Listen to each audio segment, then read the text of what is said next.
Willkommen bei der Lately Show mit mir, Florian Strelitz. Kommen wir zu unserem Thema heute Abend. Schauen einmal auf ein Problem, das auf unseren Straßenschildern steht.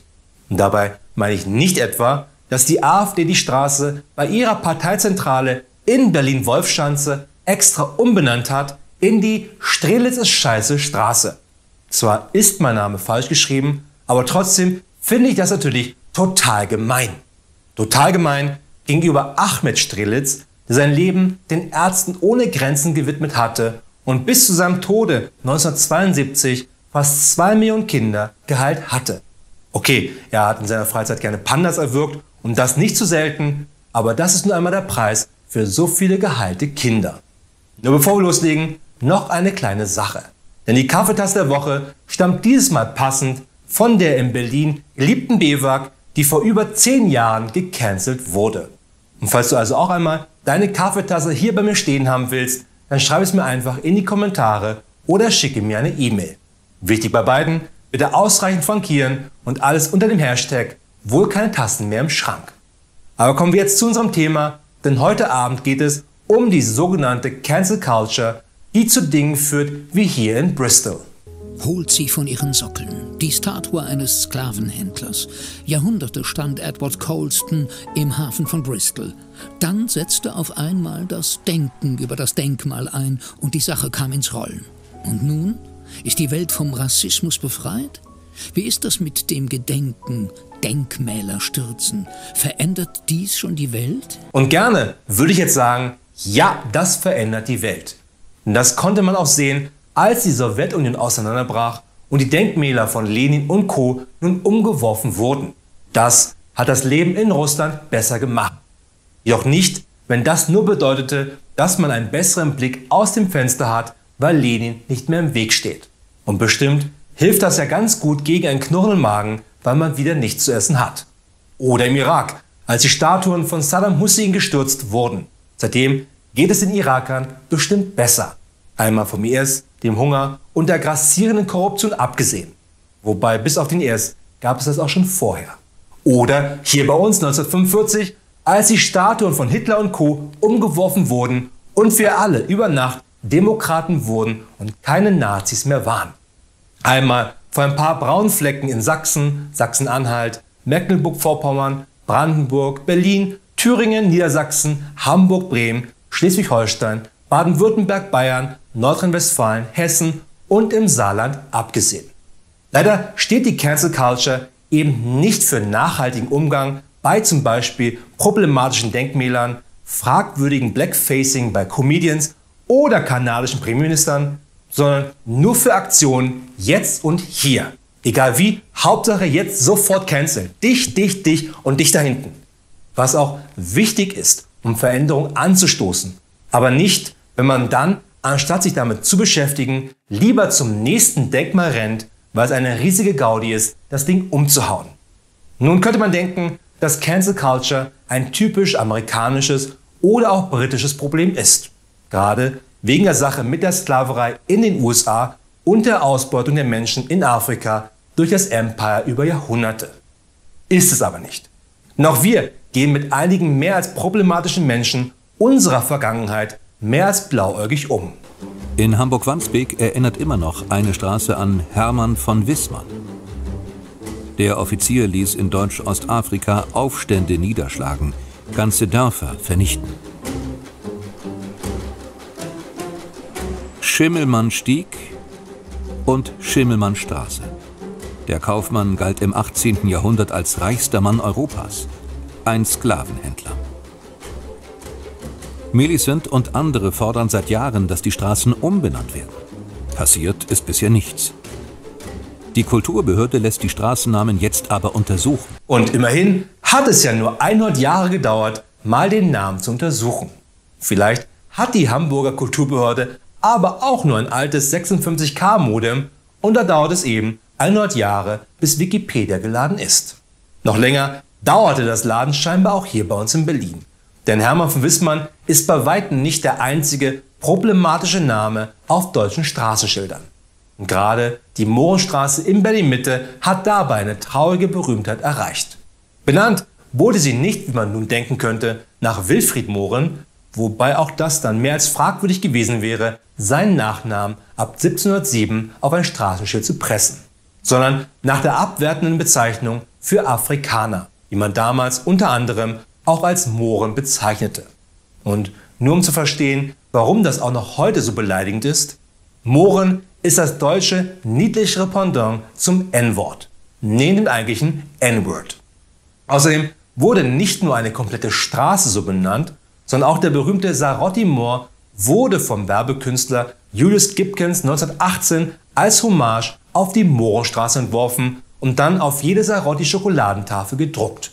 Als ob es nicht schon schlimm genug war, dass selbst bei den Inhaltsangaben einer Sarotti-Schokoladentafel schon damals mehr Rattenkot drin war als Kakao. Und ich weiß nicht, wie wir reagiert hätten, hätte sich eine kenianische Schokoladenfirma 1918 einen krebsroten Mallorca-Urlauber als Logo auf ihre Schokolade geklebt. Nur Sarotti trieb das mit dem Sarotti Moor dann noch viel weiter in ihren Werbespots.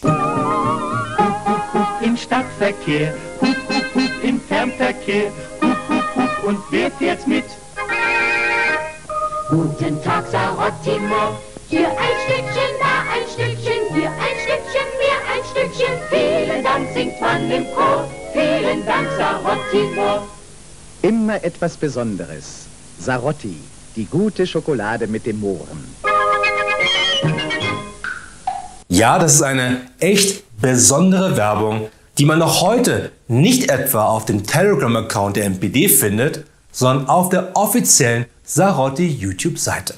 Immerhin wurde der Sarotti Moor dann 2005 überarbeitet und aus einem Moor mit schwarzer Haut wurde ein Zauberer mit goldener Haut. Wobei das eigentlich schon wieder Goldwashing ist.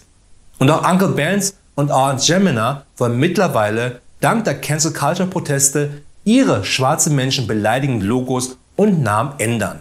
Nur machen die beiden und auch Sarotti schon 2005 das nicht etwa, weil sie ein Einsehen hatten, dass das rassistisch ist oder weil ein paar tausend Menschen Tafeln der Sarotti-Schokolade in die Havel geworfen haben. Was allerdings im Sommer die Farbe und den Geruch der Havel erklären würde. Sondern weil es den Menschen und damit den zahlungskräftigen Kunden unangenehm war, solch ein Produkt jetzt noch zu kaufen. Vielleicht sollten wir einfach Amazon dazu zwingen, Produkte wie den Wissmann-Riegel oder das Mohrenstraßen-Müsli zu verkaufen, um dann als Kunde eine Namensänderung durchsetzen zu können. Nur, das nennen wir es mal juristisch sauber, Baden der Statue von Edward Colston hat im ersten Augenblick gut getan. Immerhin war der Typ ein verdammter Sklavenhalter und es gibt keinen driftigen Grund, so einen Wichser im Park stehen zu lassen. Aber leider zeigt sich anhand dieser Aktion auch der Aktionismus, der leider größtenteils hinter der Cancel Culture steht. Denn lange nachdem alle, die Edward Colston ins Wasser geworfen hatten, weg waren, passierte das. In Bristol hat man inzwischen den Sklavenhändler wieder aus dem Hafenbecken geholt.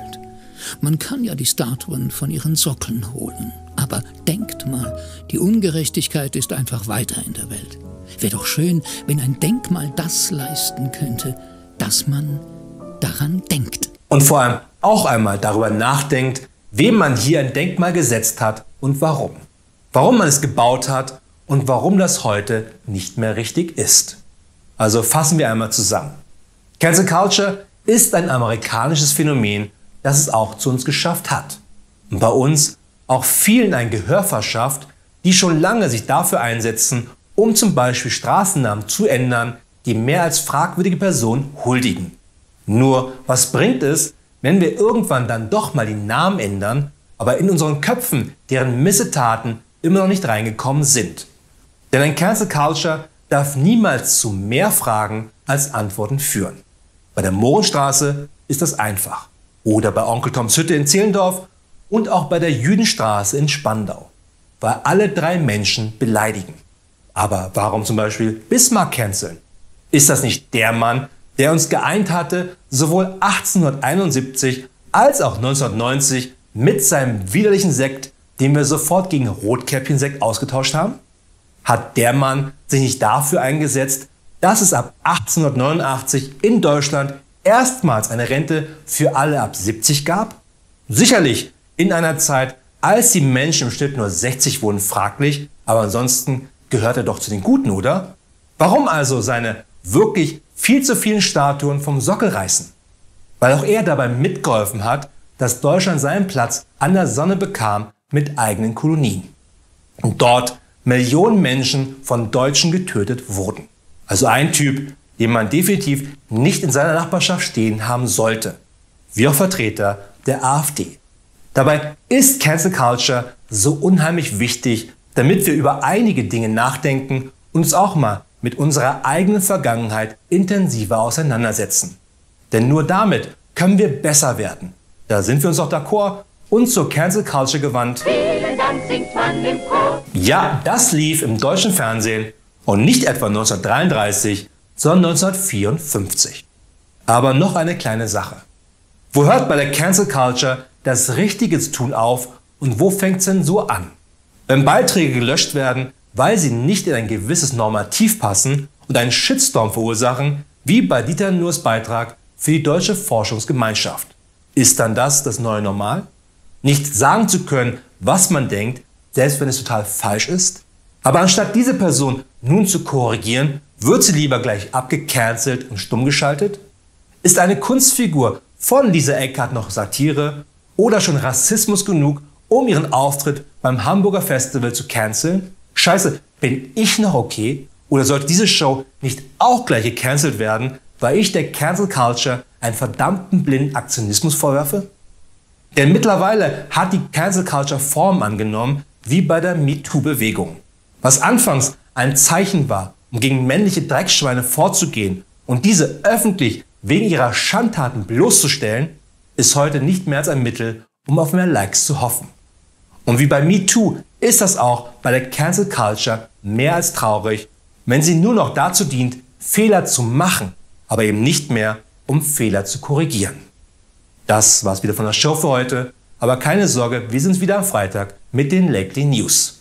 Bis dahin eine gute Nacht und viel Glück da draußen.